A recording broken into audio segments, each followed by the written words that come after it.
Mesdames, Messieurs, bonsoir et bienvenue sur cette nouvelle édition d'information sur la télévision Labari. Après l'exclusion définitive de l'université de 5 dirigeants de l'UNUN par le conseil de l'université Abdoumouni Diop de Niamey, les réactions et analyses commencent à tomber. Suivons d'abord la déclaration rendue publique hier par le comité directeur de l'Union des scolaires nigériens, une déclaration lue par le secrétaire général Ider Al-Gabit. Condamnons et festigeons les mesures injustes, disproportionnées, illégales et arbitraires de l'exclusion définitive de l'université Abdoumouni infligées aux responsables syndicaux de l'UNUN par le conseil de l'université. Regrettons que le conseil de l'université, statuant en matière disciplinaire, soit transformé par les autorités rectorales comme une tribune de règlement de comptes à l'endroit des étudiants. Constatons avec amertume que cette exclusion sciemment programmée et exécutée n'est qu'une manœuvre dolosive pour écarter certains syndicalistes dont les degrés de détermination n'est plus à démontrer. Informons l'opinion nationale et internationale que cette sanction, toujours destinée aux étudiants, ne reflète qu'un caractère émotionnel et fantaisiste, car entaché de toutes les irrégularités, foulant allègrement aux pieds les textes en la matière. Dénonçant la paralysie académique fabriquée de toutes pièces par les anciens chercheurs sous le complice ou les regards complices des autorités politiques. C'est pourquoi nous rejetons en bloc ces mesures provocatrices et exigeons la réhabilitation immédiate et sans condition de tous les camarades injustement exclus. Interpellons le président de la République, Issoufou Mahamadou, quant à la lyre gravissime dans laquelle s'engouffre aujourd'hui l'université Abdoumouni de Niamey en particulier et le système éducatif nigérien en général. Exigeons la reprise dans un délai bref des activités académiques par les anciens chercheurs de l'IAM. Le comité directeur de l'ISN donne mandat au comité exécutif de l'UNUN en exercice de poursuivre la gestion jusqu'à un dénouement heureux de cette crise imposée par les anciens chercheurs et met en garde toutes sortes d'agitations tendancieuses sous les labels des intérêts personnels et mesquins. Exigeons de l'État la révision des textes portant statut de l'université Abdoumouni, notamment en mettant fin à l'autonomie inutile des anciens chercheurs et de procéder à la nomination sans délai d'un président du conseil de l'université qui doit impérativement être une personne neutre à la place d'un ancien chercheur dont la position tendancieuse a été toujours au rendez-vous. Décidons de boycotter le championnat scolaire prévu du 18 au 26 mars à Maradi, ainsi que les Jeux universitaires prévus à Agadez pendant le congé de Pâques à venir. Demandons à toutes les sections de l'USN de manifester leur solidarité militante et agissante à l'endroit de la section Yenouna et de se préparer pour la route aux fossoyeurs de l'école nigérienne. Appelons aux militantes et militants de l'USN de rester sereins, unis, soudés et mobilisés pour l'éventuelle radicalisation de la lutte en cas de non-satisfaction et tenons le gouvernement pour unique et seul responsable de tout ce qui adviendra. Autre réaction, c'est celle du secrétaire général du syndicat national des enseignants, chercheurs et chercheurs du supérieur SINEX. On écoute M. Nabala Adare. Pas pour la première fois que le conseil d'université s'est uni en matière du traitement des cas disciplinaires. nous sommes à la troisième phase. Nous sommes d'accord entre 2006 et 2010, je pense qu'il y a eu des sanctions similaires et on n'est pas revenu sur ces décisions parce que ces décisions régulières qui ont été décidées de façon unanime par le conseil d'université dont les étudiants ont leurs représentants. Mais je répète, vous savez, c'est difficile que vous frappez un chien et vous l'empêchez d'aboyer. C'est impossible. C'est comme ça qu'il faut comprendre les comportements des étudiants. Quelle que soit la raison, c'est difficile qu'un syndicat perde un militant. Même si, vous m'excusez, même si c'est Dieu qui les sanctionne, ils vont crier que c'est injuste. On a mis en place une commission d'enquête pendant près de 2 semaines. Elle a rendu ses résultats et elle a identifié les responsables. Les responsables là peuvent toucher les responsables syndicaux. Je crois qu'il faut qu'on soit sérieux et je rappelle que c'est difficile de frapper un chien qui vient voler ton os et de l'empêcher d'aboyer. C'est naturel. C'est sur la base des résultats qu'elle a rendus que la sanction a concerné ce que vous connaissez. Les sanctions disciplinaires n'ont pas commencé à l'université. Dans des espaces scolaires, primaires, collèges, lycées, les élèves indisciplinés avérés sont renvoyés. Est-ce que ça a créé les conditions de la fin du monde? Ça, c'est des choses qu'un responsable syndical doit s'attendre. Et à ceux qui sont morts, est-ce qu'ils ont cessé de manger? Donc, je pense qu'il faut s'assumer. Il va de la vie d'un responsable syndical. Il y a ceux qui ont connu l'exil, il y a ceux qu'on a tués. Et il y a un grand syndicaliste aujourd'hui qui a donné un nom au campus, Place Amadou Boubacar. Il est décédé. Il s'est sacrifié à cause de l'activité syndicale. Est-ce qu'on a mis fin à la vie syndicale? Je pense que c'est ça, la vie syndicale. Et elles peuvent donner des choses qu'on veut, comme elles peuvent la vie syndicale, comme elle peut donner son contraire. Il faut s'assumer. Ça, c'est un lieu commun de tous les responsables syndicaux. Je n'ai pas à leur donner la leçon, mais elles savent de quoi je parle. Et la charpente est là. C'est le mot d'ordre qui est structuré en des points qui sont en train d'être gérés. Moi, je pense que c'est ça qui est important. Sinon, faites l'économie de la compréhension que les uns et les autres ont de notre mouvement, mais on a suffisamment édifié l'opinion nationale et internationale sur la raison vraiment suffisante pour laquelle on grève. Et je me rappelle, le SG de la section SNEC de Niamey a dit c'est une action citoyenne qui consiste à bouter hors des frontières de l'espace universitaire la violence qui est devenue un soutien. Nabara Adere, il est le secrétaire général du Ben SNEX national. Nous clôturons cette page consacrée à la crise ouverte entre le SNEX Niamey et l'UNUN par l'analyse de l'acteur de la société civile Alhaji Idi Abdou. C'est dans un reportage signé Nafissa Yahya. La situation à l'université Abdou Moumouni de Niamey va de mal en pire entre étudiants et enseignants. Une situation qui a occasionné l'exclusion de 5 responsables syndicaux de l'UNUN par le conseil de l'université. Une décision qui a suscité des vives réactions à l'exemple de celle de la société civile. C'est la désolation en fait, parce qu'on avait pensé que la raison allait prévaloir et que entre enseignants et enseignés, parce que l'un n'existe pas sans l'autre. On avait pensé que les gens allaient trouver un terrain d'entente et tirer les leçons. Mais si maintenant l'université se replie sur elle-même pour exclure les étudiants, parce que pour le moment c'est une présomption d'agression, parce que les différentes parties divergent. Donc quand il y a équivoque, il n'est pas bon d'aller directement à une sanction de cette ampleur.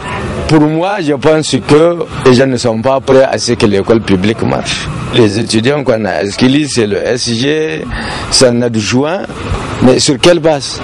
Il n'y a que la justice qui peut sanctionner quelqu'un comme ça. Là. Mais pourquoi? Moi, j'ai vu le rapport de l'enseignant-chercheur en question qu'il a adressé au recteur. Quand j'ai lu le rapport, j'ai dit il y a des zones d'ombre. Mais dans une démocratie, dans une république, le fondement de tout c'est le contradictoire. On ne peut pas sans entendre les autres parties, parce qu'on est enseignant-chercheur, aller dans un conseil pour exclure des étudiants.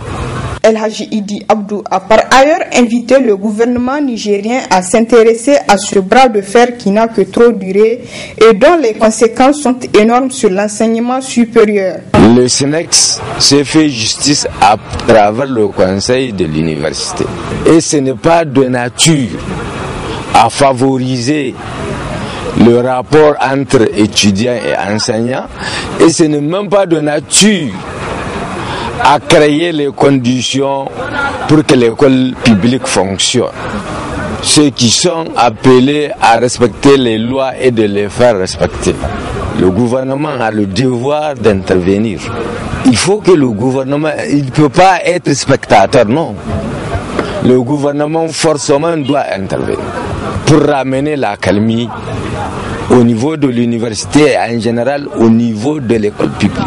Alors, il urge que le gouvernement nigérien prenne en charge ce dossier pour trouver des solutions idoines afin de sauver l'enseignement supérieur au Niger. La situation inquiétante dans laquelle végète l'école publique nigérienne au centre d'une déclaration de presse de la coordination nationale de la synergie d'action Cause Niger SINASEB. C'était ce matin à la MJC Djarosekou de Niamey. C'est à travers des slogans qui en disent long sur leur détermination que les enseignants contractuels réunis au sein de la synergie Cause Niger SINASEB se sont réunis en assemblée générale pour dénoncer une fois de plus la situation dans laquelle végètent les enseignants contractuels au Niger.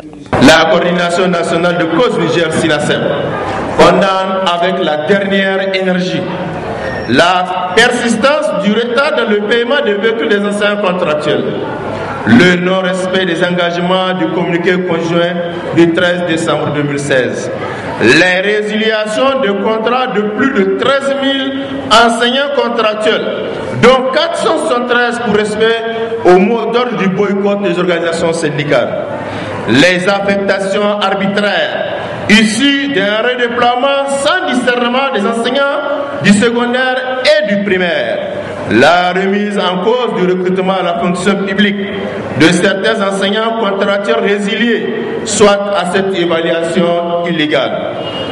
La non-prise en compte par le gouvernement des engagements relatifs au recrutement 2015, 2016, 2017 et même 2018, ainsi que la grille salariale proposée par Cause Niger SINASEB. Une situation qui pousse le bureau exécutif de la synergie d'exiger l'amélioration des conditions de vie de leurs militants. La coordination nationale de Cause Niger SINASEB exige du gouvernement la réhabilitation immédiate et sans condition de tous les enseignants dont les contrats sont résiliés suite à l'évaluation illégale, le paiement sans délai des arriérés de pécule sur toute l'étendue du territoire, la mise en œuvre immédiate des engagements contenus dans le communiqué conjoint Cause Niger SINASEB et gouvernement du 13 décembre 2016, l'arrêt de toute forme d'intimidation des responsables syndicaux de la synergie Cause Niger SINASEB à tous les niveaux, l'équité dans les affectations ou le déploiement des enseignants et enseignantes, notamment la prise en compte des situations sociales et familiales des agents concernés, la finalisation effective des recrutements, octroi des matricules et mise en solde pour les quotas 2012, 2013 et 2014, l'ouverture de recrutement 2015, 2016, 2017 et 2018, l'octroi au secteur de l'éducation de la grille spéciale proposée par Cause Niger SINASEB. Ainsi, pour plus d'action, la synergie Cause Niger SINASEB invite tous ses militants et militantes à une marche pacifique le jeudi 29 mars de la place Toumo à la place de concertation de Niamey. Autre aspect de cette édition, après l'auditorium Sani Bako du ministère des Affaires étrangères, c'est autour des locaux de SUS UMF University of Niger abrité une conférence débat sur le thème arrivée de Donald Trump à la Maison Blanche, quel enjeu pour l'Afrique et les Africains. Nombreux étaient les étudiants à prendre part à cette rencontre d'échange. C'était en présence de notre reporter Adam Ousmane. Permettre aux étudiants de la prestigieuse université Suisse UMEF of Niger de parfaire leur cursus universitaire à travers des échanges avec des éminences grises dans les différentes filières enseignées, tel est entre autres objectifs assignés à cette rencontre. Rencontre portant sur une conférence animée par l'expérimenté diplomate africain Jean-Marie Eouzou autour de l'avènement à la Maison Blanche de Donald Trump, quel enjeu pour l'Afrique et les Africains. Un thème qui a fait l'objet de débats riches et fructueux entre le conférencier et les étudiants. Quelques-uns de ces derniers se prononcent sur la pertinence du thème en marge de la rencontre. Ma joie est immense. Les mots me manquent vraiment pour remercier l'université suisse en question pour tous ces entretiens. Je suis en département de relations internationales et diplomatie, donc c'est dans ce cadre qu'il est là pour nous apprendre et nous entretenir sur les enjeux de l'Afrique, les enjeux auxquels nous ferons face dans notre future carrière. Ce que j'ai pu retenir de l'Union africaine, il nous a appris beaucoup de choses que je ne savais pas sur l'Union africaine. Par exemple, je ne savais pas qu'il y avait une réforme qui parlait d'un prélèvement de taxes en question afin de contribuer à renforcer l'Union africaine et rendre l'Union africaine fonctionnelle. Et je ne savais pas non plus que la politique de Trump avec l'Afrique était étroite, même si dans un sens, même si le mot est un peu trop dit, j'ai toujours eu beaucoup de réflexions sur Trump. Qui est-il? Qu'est-ce qu'il a pour l'Afrique? Est-ce qu'il est un vrai raciste? Déteste-t-il l'Afrique? Il n'y a pas que les étudiants en diplomatie de cette prestigieuse université qui louent l'initiative de leur administration. Je salue vraiment cette initiative de conférence et de séminaires. Ça nous avantage beaucoup, surtout sur le plan intellectuel, surtout sur le plan culturel aussi. En tant que juriste, je pense qu'il y a beaucoup de paramètres à prendre en compte. Par exemple, ça nous avantage, ça nous donne un peu plus de courage à pouvoir nous exprimer en public. Aussi avoir beaucoup de notions sur le plan international, sur comment ça se passe, la politique internationale et tout. Et là, nous sommes actuellement en train de faire une conférence qui a pour thème l'arrivée au pouvoir de Trump, et c'est-à-dire en quoi ça avantage les Africains et l'Afrique en général. Donc je pense que depuis son arrivée au pouvoir, Trump a marginalisé, si on peut le dire comme ça, l'Afrique. Il a vraiment carrément mis l'Afrique de côté sur sa politique. À noter que la série de conférences initiée par Suisse UMEF University of Niger devrait se poursuivre à l'université Abdou Moumouni de Niamey. Mais vu le contexte actuel marqué par une crise qui traverse l'université publique de la capitale, ce rendez-vous s'est vu annulé. Cette série de conférences animée par un diplomate de renommée internationale dénote de l'envergure de l'apprentissage académique à Suisse UMEF of Niger. Le PGRDUC a procédé dans la commune de Tintabaraden au lancement d'une opération de récheptalisation aux ménages victimes d'inondations en 2016. Le point avec nos confrères de la télévision Dounia. 3828 têtes de petits et gros ruminants et de produits vétérinaires pour un montant de 310 609 199 francs CFA ont fait l'objet de cette cérémonie du lancement de l'opération de récheptalisation à Chimbagaran dans la commune de Tintabaraden, organisée par le projet de gestion des risques de catastrophes et de développement urbain PGRC2U. Dans le cadre du mécanisme de réponse immédiate, cette première phase concerne l'achat et la fourniture de bétail aux populations les plus affectées par les inondations 2016, notamment le département de Tintabaraden, Tassara, Abalak et Malbaza. Le chef de groupement de cette localité, le maire de la commune de Tintabaraden, ont remercié de vive voix ce geste du projet PGRC2U. Dans son intervention, le coordinateur national du projet, Amadou Massaoudou Soulé, après avoir énuméré les objectifs de cette cérémonie, il lance un appel à l'endroit des bénéficiaires, les structures d'encadrement et d'accompagnement pour une bonne gestion de cette opération. Pour ce qui concerne l'opération de ce matin, c'est à travers un bilan qui nous a été envoyé suite aux inondations de 2016. Bilan qui fait état de 23 013 têtes de bétail, n'est-ce pas, qui ont été décimées dont le département de Tintabaraden a été le plus affecté. Donc c'est à travers ce bilan que le gouvernement a décidé de mettre en œuvre le mécanisme de réponse immédiate qu'on appelle MRI, donc pour prendre en compte disons la réponse à apporter très rapidement à ces populations.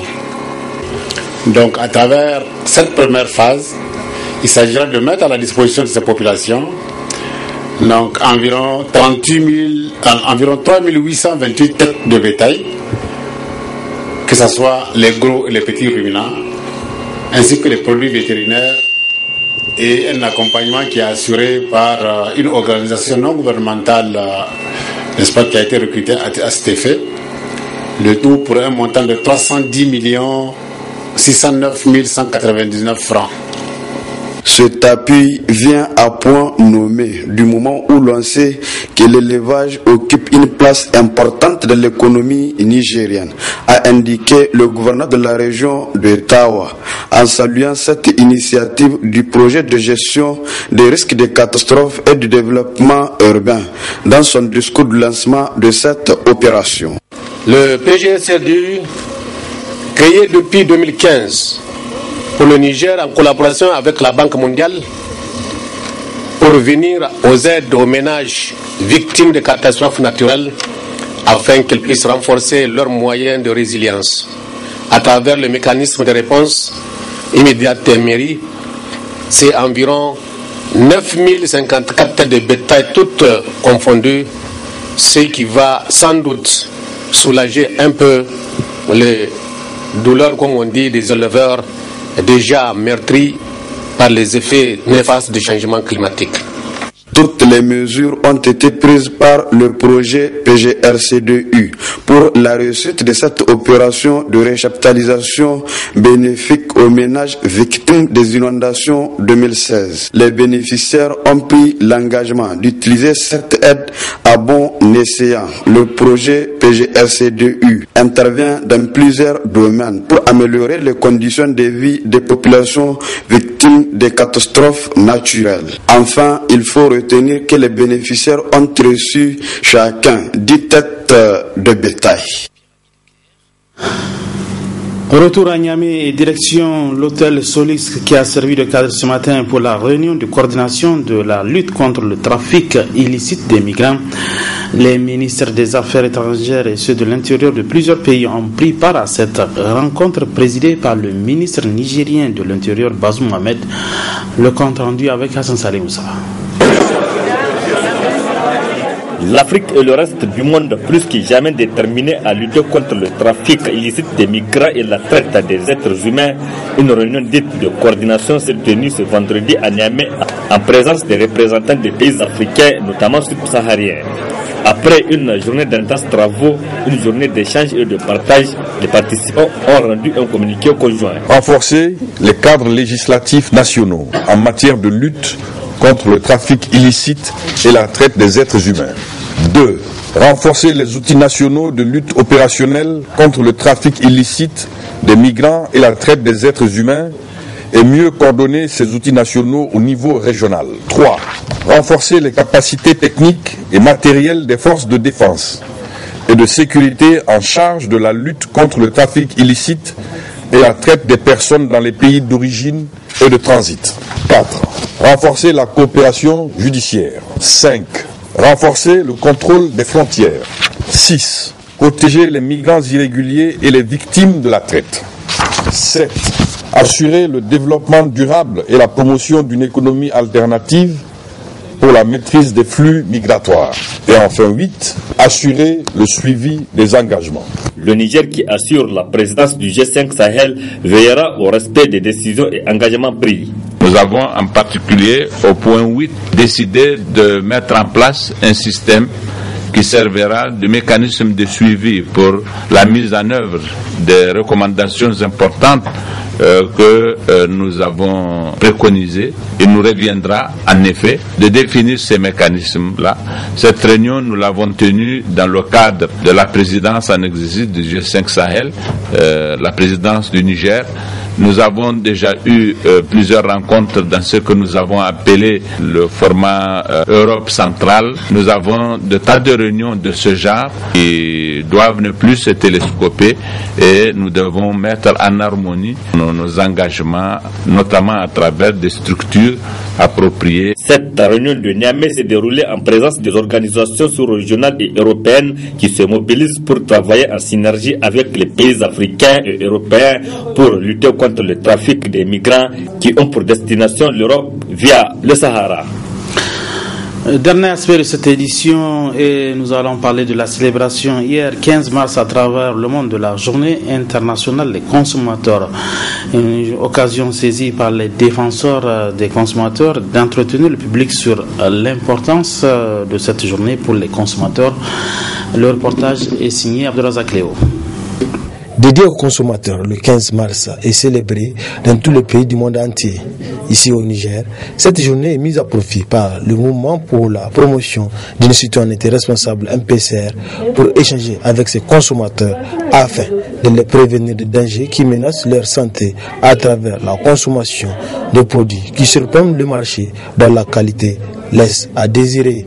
Nous avons voulu saisir cette occasion pour organiser cette conférence publique pour renforcer les uns et les autres dans leur connaissance des droits des consommateurs et des devoirs des consommateurs pour qu'ils puissent mieux se comporter en tant que consommateurs, pour mieux agir dans leur vie de tous les jours et aussi ensemble créer la synergie qu'il faut pour faire face aux problèmes qui assaillent les consommateurs nigériens. Ils doivent avoir des foyers d'énergie, des initiatives multiples qui vont se déployer sur le terrain pour qu'ensemble on puisse faire face aux problèmes qui assaillent les consommateurs. Il y a des questions qui concernent les consommateurs qui relèvent de l'État, il y a des questions qui dérangent les consommateurs qui relèvent d'autres acteurs, notamment les opérateurs économiques qui sont les vendeurs, les offreurs de biens et services. Nous avons dit qu'il faut que les gens fassent attention. Le problème de la sécurité, quand on parle de sécurité alimentaire, ce n'est pas seulement la disponibilité physique des produits, c'est aussi la qualité du produit dans son usage par rapport au rôle qu'il va jouer dans le corps humain quand il rentre. Évidemment, aujourd'hui, on s'est rendu compte que vraiment les produits que nous mangeons sont de très très mauvaise qualité et ils sont en train de rendre malade toute la société. Les participants à cette conférence se disent édifiés. En ce qui concerne la consommation des produits ici au Niger, je peux dire que on peut dire qu'il y a presque une malhonnêteté intellectuelle qui est en train d'être menée en ce qui concerne d'abord le conditionnement des fois des produits et la manière dont ces produits aussi même sont commandés et le lobbying aussi qui est en train d'être créé entre les politiciens et aussi comment dirais-je là, les grands opérateurs économiques pour ne pas dire les grandes firmes. Donc il y a un lobbying qui est créé de telle sorte que quand tu commandes par exemple un produit, même si ce produit il est presque en péremption, par la question du lobbying vous allez remarquer que du fait que vous avez une position politique, ce produit va être commandé. Cette conférence publique organisée par le MPCR entre dans le cadre de la commémoration de la journée internationale des droits des consommateurs. Ces derniers doivent s'assurer de la qualité du produit avant l'utilisation afin qu'ils puissent être à l'abri d'une éventuelle maladie. C'est la fin de cette édition d'information. Mesdames, Messieurs, merci à vous de l'avoir suivi. Restez toujours en compagnie des programmes de la télévision Labari. Bon week-end à tous. Bonsoir.